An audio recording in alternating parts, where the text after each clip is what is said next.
My name is Zara Hale. I'm 27 years old. And for most of my childhood, I believed something was wrong with me. Not in the way that kids sometimes feel misunderstood or overlooked. I mean genuinely, deeply wrong. The kind of wrong that gets whispered about in hallways and confirmed in the eyes of the two people who were supposed to love you unconditionally.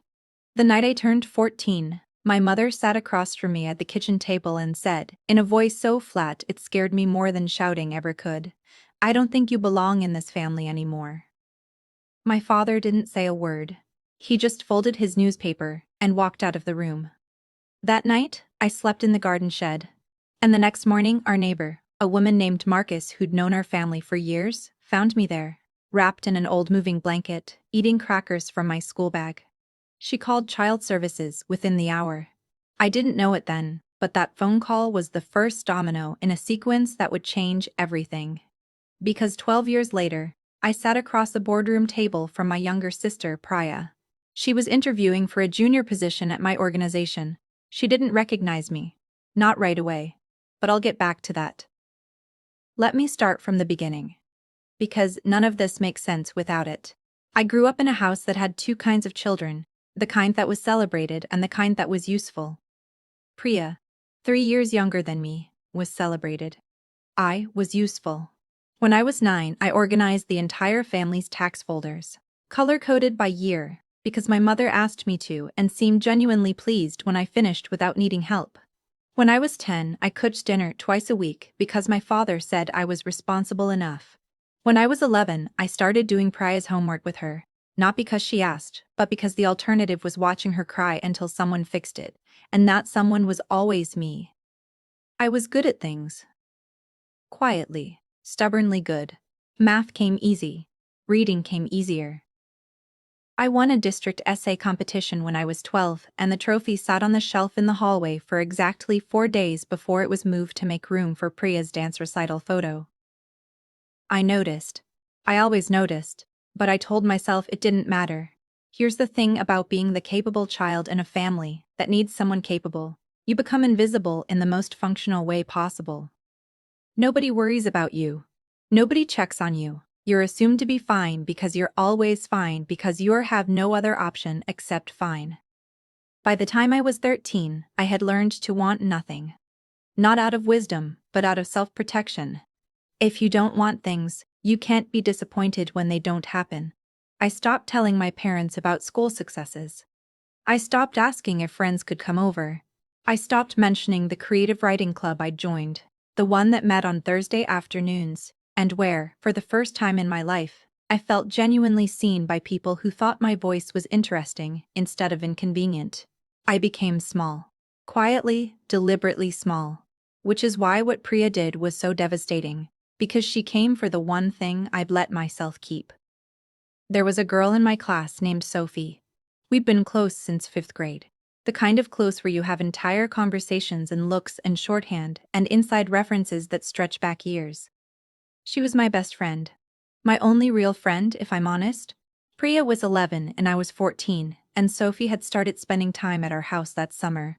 Priya became obsessed with her in the way younger siblings sometimes do, trailing after us, repeating our jokes, trying to insert herself into conversations she hadn't been invited into. I didn't think much of it at the time. She was just a kid being annoying. But then things started happening. Sophie became quiet around me. Almost cautious. She'd start to say something and then stop, looking uncomfortable. When I asked her what was wrong, she said, "Nothing," and changed the subject. Then one afternoon in August, she told me she couldn't be my friend anymore. I asked why. She said she'd heard things. Things that made her uncomfortable. What things? I asked. She wouldn't tell me at first. And then, reluctantly, she did. She said Priya had told her that I'd been saying cruel things about Sophie behind her back.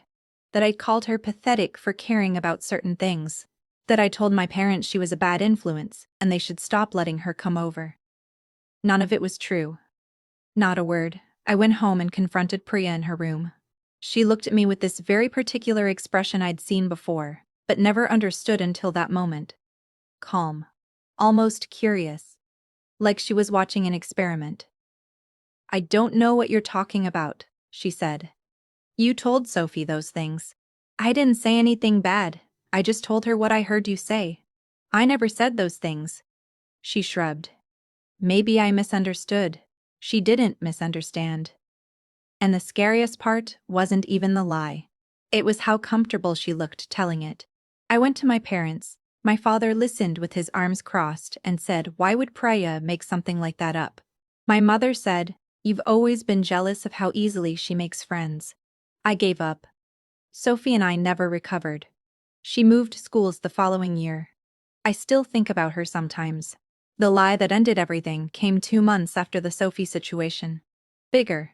More calculated. Designed to land where it would hurt most. My mother had money set aside in an envelope in the top kitchen drawer. Emergency money, she called it. A few $100s kept there for years, untouched. A habit she'd had since before I was born. One Saturday it was gone. My mother came to find me in my room. Her face was already decided before she opened her mouth. "Did you take the money from the drawer?" "No. Priya said she saw you going through it this morning." I wasn't even in the kitchen this morning. I was at the library. I had been at the library. I had a stamped receipt from the self-checkout machine. I showed it to her. She looked at it for a long moment. "Maybe you went after." The logic didn't hold and she knew it. But she needed it to hold, because the alternative meant looking at her younger daughter and asking a question she'd already decided not to ask. My father was worse. He sat me down and gave me a speech about honesty and integrity and how he expected more from me. He used the word disappointed 4 times. I counted. I was grounded for a month. My library card was taken away, which felt like losing a lung. At dinner that night, Priya sat across from me and ate her food quietly and didn't look at me once. She didn't need to. She'd already gotten what she wanted. My birthday is in April. I turned 14 on a Thursday. My mother made a cake, the kind she always made, yellow with white frosting because Priya liked yellow cake. Never mind that I had always preferred chocolate. The candles were the same ones from Priya's birthday, 6 weeks earlier. I sat at the table while they sang, and something in me just stopped. Not dramatically. Not in the way that happens in movies, where a person breaks down or runs out, or says something they can't take back. I just very quietly put down the thing I'd been carrying, the hope, the trying, the waiting for it to get better, and left it there on the table next to the yellow cake. After dinner, my mother asked to speak with me privately. We sat in the kitchen. She told me with that same flat voice I mentioned at the beginning that she thought I would be better off in a different environment, that she'd spoken to a family services contact about short-term foster placements, that she believed it would be good for the family. I asked her what Priya thought. She didn't answer. I asked her what I'd done wrong. She said, "You haven't done anything wrong. Some children are just difficult to connect with." Difficult to connect with. I've thought about that phrase 10,000 times since. What it really meant. Whether she believed it? Whether she still does. My father came in at the end and said, "We think this is for the best." Then he went back to watching television. That night I slept in the garden shed, because I couldn't stand being inside the house, and the shed felt more honest about what I was, which was already outside. And Marcus found me in the morning. Child services moved quickly. Within a week, I was placed with a temporary foster family, the Okafor family, 2 streets over, who were kind and quiet, and gave me a room with a blue bedspread and didn't ask me to be anything in particular. I stayed with them for 8 months while my case was reviewed. During that time, I was connected with a school counselor who referred me to a program at the local university, an outreach initiative for academically strong students from difficult backgrounds. It was called Pathways. That's where I met Dr. Camille Devereaux. She ran the program. She was in her mid-40s, precise and warm in a way I found confusing at first, because I wasn't used to those 2 things existing in the same person. She had a habit of asking follow-up questions that assumed you were more interesting than you might have thought yourself. She read my first assignment for the program, a personal essay about what I wanted from education, and called me in to talk about it. "You write like someone who has spent a lot of time being careful," she said. I didn't know what to say to that. "It's not a criticism," she added. "It's an observation." You're very precise, very controlled. But there are moments where something else comes through. Something much more alive. I'd like to see more of that. Nobody had ever said anything like that to me before. I didn't cry in her office. But I thought about it on the bus home. I'm going to take a moment here, because before I keep going, I want to ask you something. Have you ever been in a situation where someone believed a lie about you instead of the truth you were telling? It changes something in you, doesn't it? Something fundamental about whether you trust people, whether you believe you'll ever be truly seen. If that's resonated with you, drop a comment below. I read every single one. And if this story is landing, please consider subscribing. These stories take time and care to tell.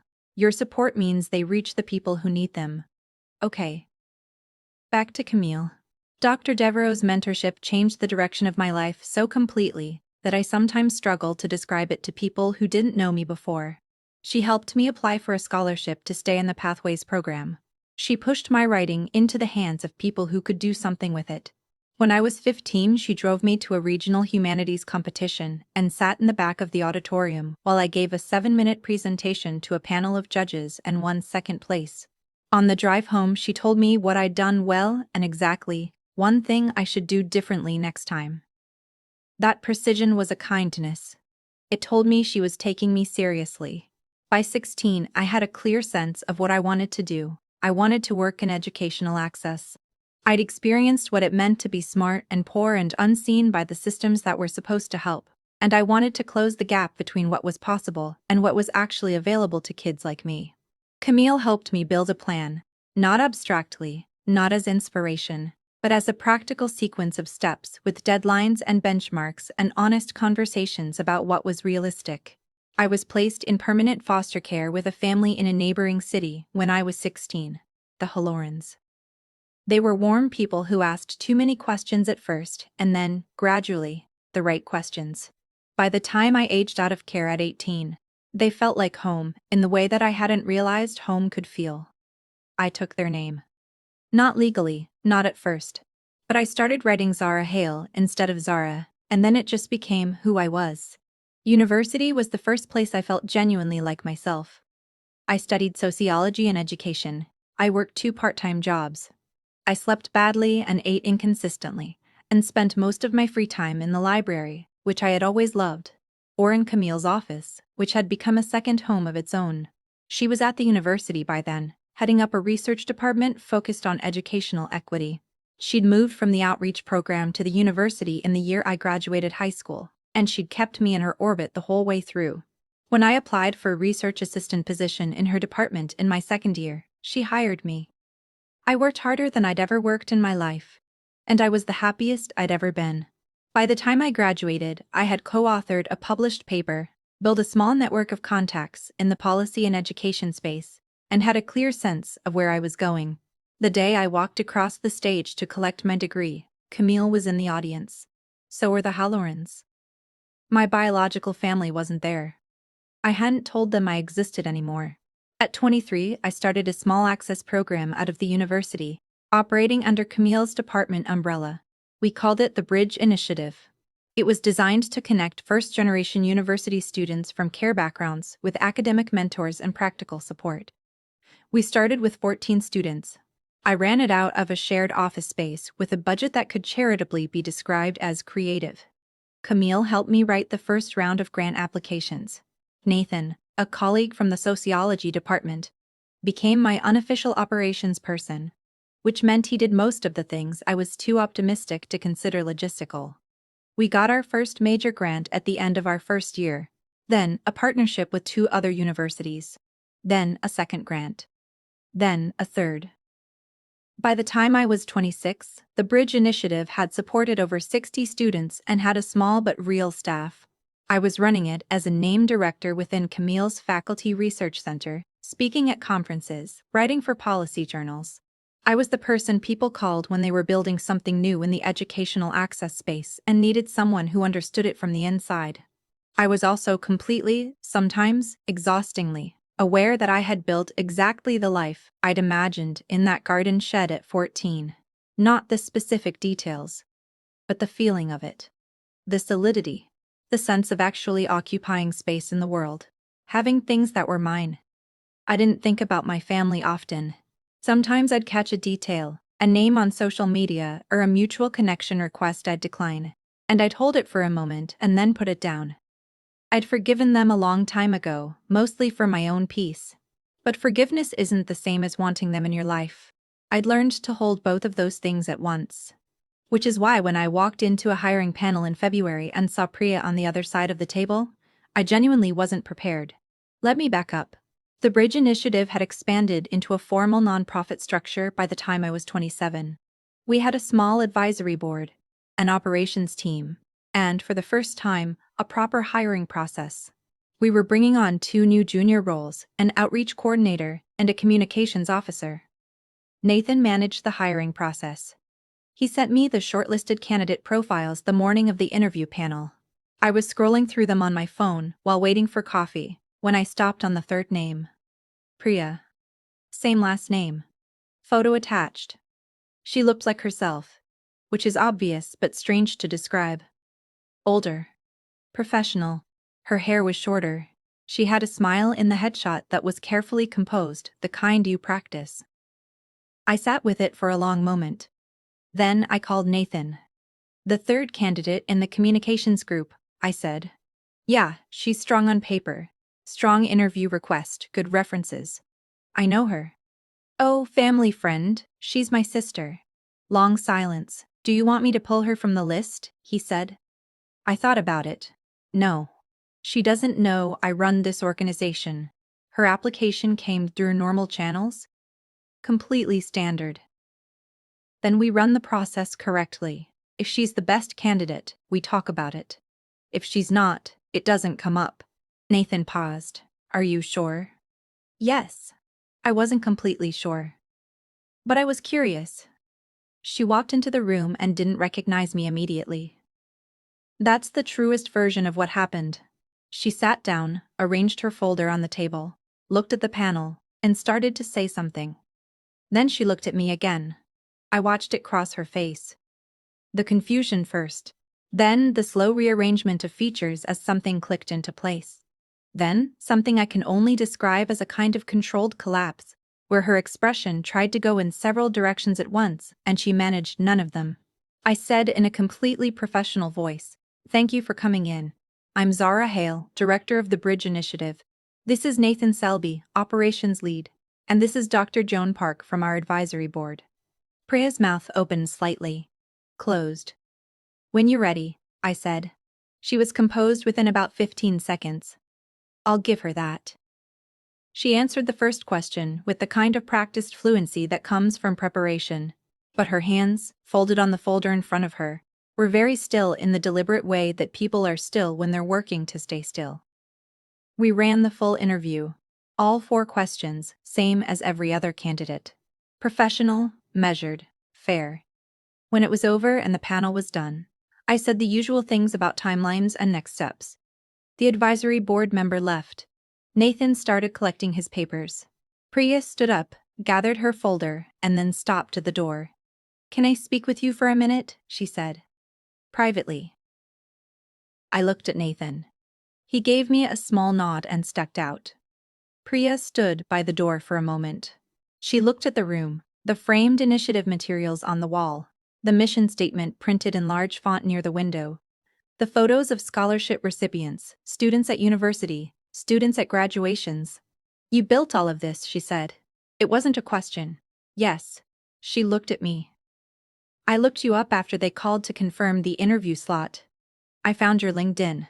But the photo was small, and I didn't connect it until I walked in. Okay. Zara isn't your real name.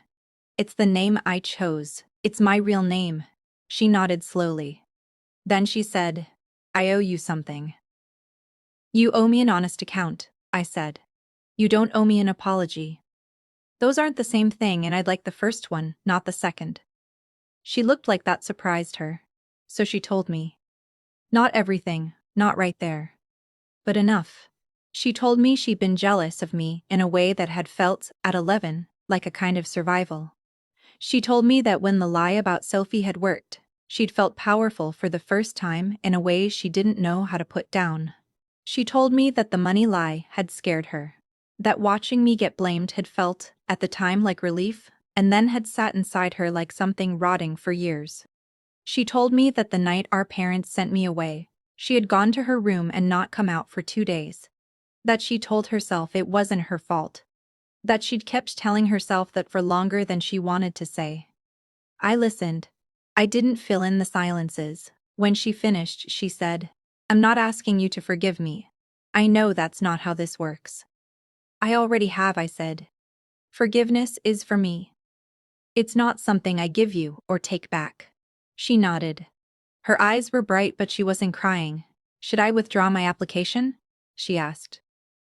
"That's not for me to decide unilaterally. Nathan runs the process. If you're the best candidate, we'll have a different conversation. If you're not, this one is probably enough." She left. I sat in the room for a few minutes before I went to find Nathan. I need to stop here for a second because I know what some of you are thinking. I know it because I've thought it myself in other situations. You're thinking, isn't this the moment where she forgives her and they rebuild something, and it becomes a story about healing? And I want to be honest with you about why that didn't happen. Why it couldn't. Not because forgiveness failed, but because trust and forgiveness are different currencies, and I had no reason to extend one just because I'd arrived at the other. Priya wasn't the worst candidate we interviewed. She also wasn't the best. Nathan and Joan both ranked her 3rd out of 5. We hired the 1st and 2nd-ranked candidates. Priya sent me an email 2 weeks later. Not asking about the role, just acknowledging what she'd said in the room. Short, controlled. She didn't ask for a reply. I replied anyway. 2 sentences: "Thank you for being honest with me. I wish you well and wherever you land." That was it. That was the whole conversation. I told Camille about it over dinner a few weeks later. She listened, the way she always listens, with complete attention and no judgment waiting on the other side of it. "How do you feel?" she asked. "Lighter," I said. Which surprised me. I thought it would feel like more. "What did you expect?" "I don't know. Something bigger. A turning point. A scene." Camille smiled. "Sometimes the turning point already happened and you didn't notice because you were busy building something. There are things I know now at 27 that I didn't know at 14.